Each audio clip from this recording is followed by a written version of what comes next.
Do you keep any of this? Is it a real suit that you could put up in the house and have it there when people walk in?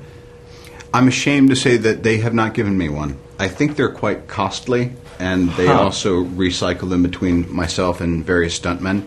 But you sometimes they're on tour. I am Iron Man. It's crazy. Iron well, Man. I'm not actually Iron Man. I'm just me sitting here.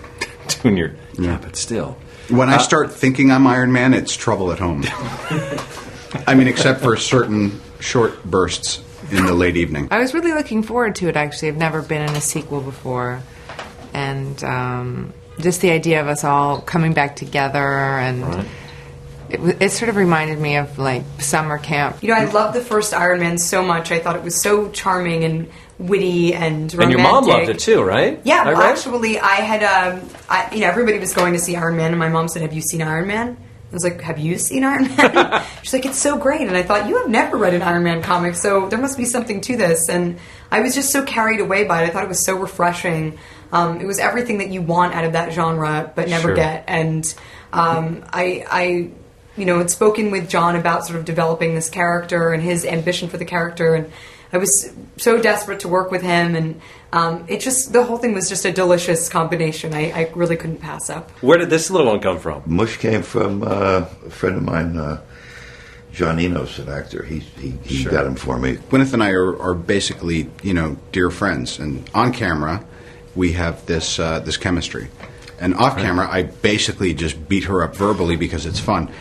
And then we all get along and hang out. Was it awkward, this kissing scene? Is it difficult? You guys are so close friends. I don't know why. It's like people keep asking me, like, was it really awkward? And I'm like, but we always kiss people in movies. It's like just another sort of fake kiss. I don't know. I think it's different watching it than doing it. Right.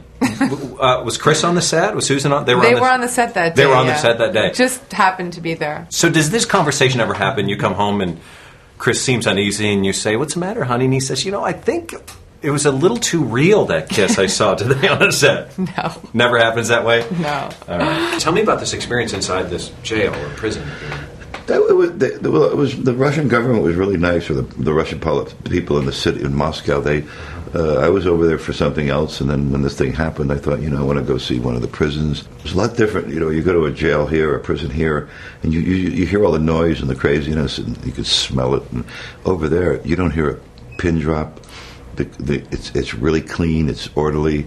Really? Well, the guards are tougher than the prisoners there, or as tough. I mean, this character is an athlete, and she's a master of hand-to-hand combat, and so you live in that way. You live as an athlete. You train like an athlete. You eat like an athlete. You sleep like an athlete. All of that, you take that on, and so that is certainly a you're dedicated to that. It's a discipline.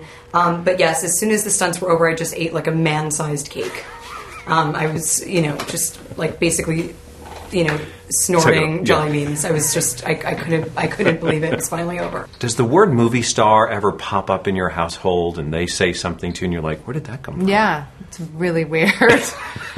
It's very, because for a long time, we didn't even, I was sort of checked out of this whole world and I was just home, and it's weird now to, my daughter asked me the other day if I was a movie star. And? Like, where are you getting this? I was like, I used to be a long time ago. Awesome. Not anymore. Okay. And how does Chris explain his status? Does that ever come up? I don't think they've asked. Of course they listen to his music. And, sure. But I don't think they get that. No, not as much. Premiere is tonight. You step out into Hollywood. You're surrounded by all of that. But it's what's refreshing is you guys seem to stay out of that chaos, out of that mix. Like I'm not catching you popping up on, just the radars. How do you manage that, I guess, is the question.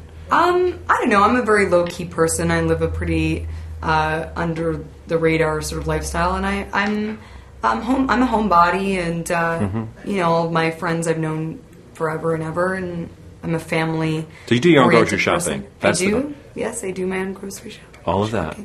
I like the supermarket. I find it to be kind of there's just a world of possibilities. It really And I'm just that's never really been my scene. Maybe that's because I'm from New York and I sort of live that more low key Sure. New York kind of lifestyle.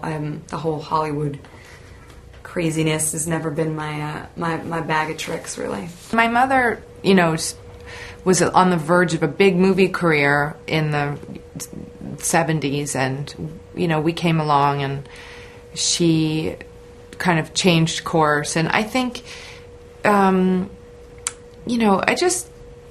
family, I feel like I'm very lucky because I had a lot of success early on in my 20s, and I kind of was afforded this amazing perspective with that was, it's wonderful, and I wouldn't have changed the past, but it didn't make me happy. It didn't make me feel like a fulfilled, happy woman. And my family gave that to me, and I feel so lucky to have them, and that I was able to have two healthy kids who are funny and great. And I don't want to miss this time with them, but at the same time, I am an artist, and I did miss what I do. So it's just about finding the balance of being able to do a film if it's great, and it works around my family and school and blah, blah, blah, and being home.